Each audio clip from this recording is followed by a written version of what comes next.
All right, so tangent there. let's bring it back to new shooter, maybe has zero experience with guns. They want to buy a handgun for home defense. They're thinking about potentially carrying it. Where do you think they should go right off the bat? What should they do? What's the first bit of research they should look into? What are some good options gun-wise? Well, I mean, first and foremost, you're going to look at compact and below if you're even remotely considering carrying it. You know, if it's just a home gun, just a home defense gun, it's going to sit in a nightstand or a nightstand safe, you know. Not worried about concealment. Yeah, not worried about concealment. You know, the world's your oyster at that point. You know, I'm going to say Spectre comp all the way because that thing's awesome. So this is somebody right off the bat, though. They don't know what they like. Right. That's a stretch. I'm going to push somebody if they've got larger hands, or I'm going to say medium-sized hands on male gloves. Go Glock 19, probably. That's what I'm going to say to get bar none, and I'd get Glock 19 Gen 5 MOS because it gives you options if you want to grow into that gun. You decide you want to add a red dot. Probably help with resale a little bit because it'll open up the market.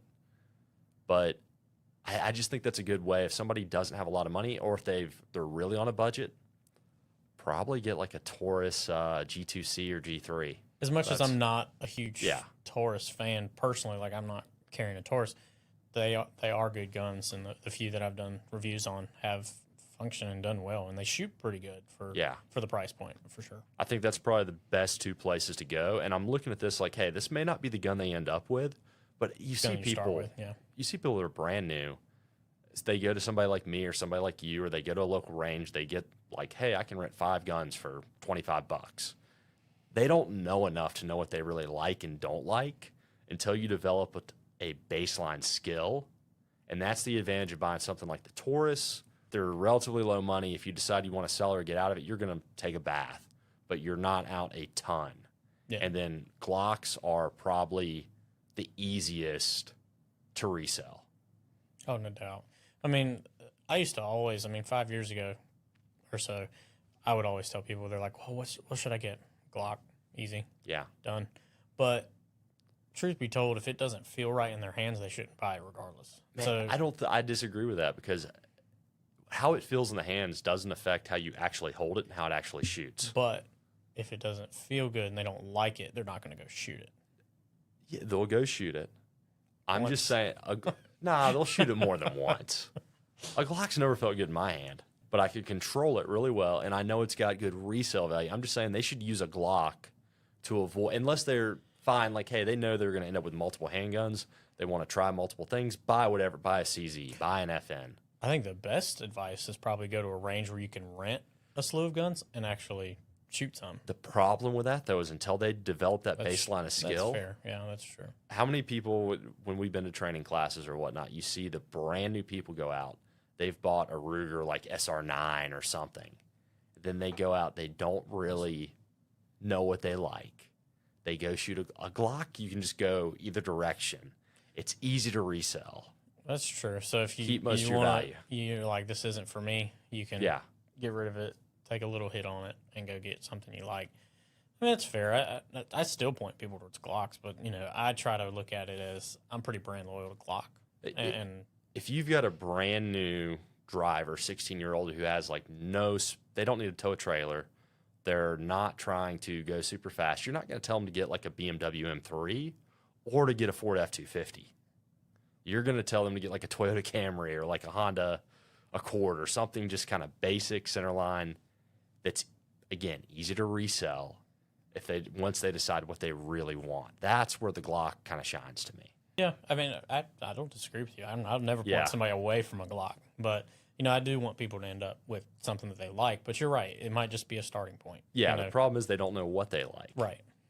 And they got to start somewhere. Yeah. So if they're looking at compact guns, what do you think? Probably SIG P365 XL or a subcompact that? I know you're asking me the subcompact question, knowing I don't like the SIGs. But now, I say I don't like the SIGs.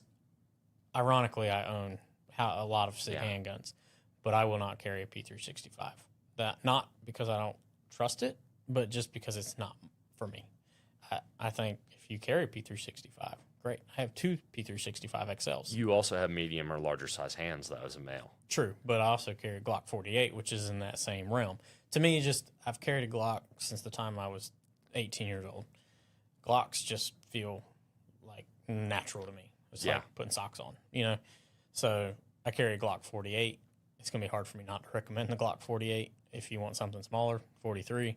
But I do like the P365 as far as, you know, shooting, and I just, if you've got smaller hands, or you're as a male or a female, I think probably the P365 series and the Glock 48 43X are probably the two routes to go, again, for resale value, and they're kind of that center line.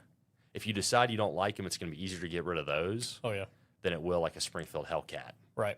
And I like the way the Hellcat's set up better out of the box, actually. Ironically, the Hellcat feels pretty good in the hand. I don't like how it shoots. I have all these guns, so it's like, you know, I've shot them, but, you know, it's... Do you like the sights on the Hellcat, though? Yes. The sights are probably the best sights out of the box. Yeah, they did a good job on those. Yeah. And, of course, Hellcat Pro, MOS. The Hellcat Pro is a gun that annoys the hell out of me because it's got the longer barrel, longer recoil spring. It does not shoot any softer than the regular Hellcat. You throw a 15-round mag or a 12-round mag, depending on the length of your hand, and a regular Hellcat, you get the same, like 99% similar recoil impulse as the Hellcat Pro, even though the barrel's almost a half-inch longer. That annoys me. Yeah, I mean, you don't gain anything. Yeah. So, but again, all these guns are good options, and if somebody wants to go that route, go for it. Because I mean, they're all solid guns. It's just, what is your preference? I think that's really what it boils down to. But again, if you're new, you don't know what your preference is until you actually go try them. And I do think SIG's a good starting point. Again, like you said, to hold the resale value. And realize you're going to take a bath on any gun resale value, but no doubt. If you're outside, it's like buying a car. As soon as you take it out of the store, you might as well call it used. Well, it's even worse though, because a car, you're going to take a few $1,000 hit or whatnot. Right now, the used car market's insane still. Yeah, that's true. But with guns, you know, you buy a $500 gun, the gun store's margin on those is usually what, about 15%. It's tiny. So they're making $75, $80 on a used gun. They're going to sell it for about what cost on a new gun is, and then they still have to make probably about $100. Yeah, on a used gun for sure. So there, if you do go and trade it in or sell it back to the store, expect 60% of what you paid for it. Yeah, I mean it's, and even worse on something like a Hellcat or a.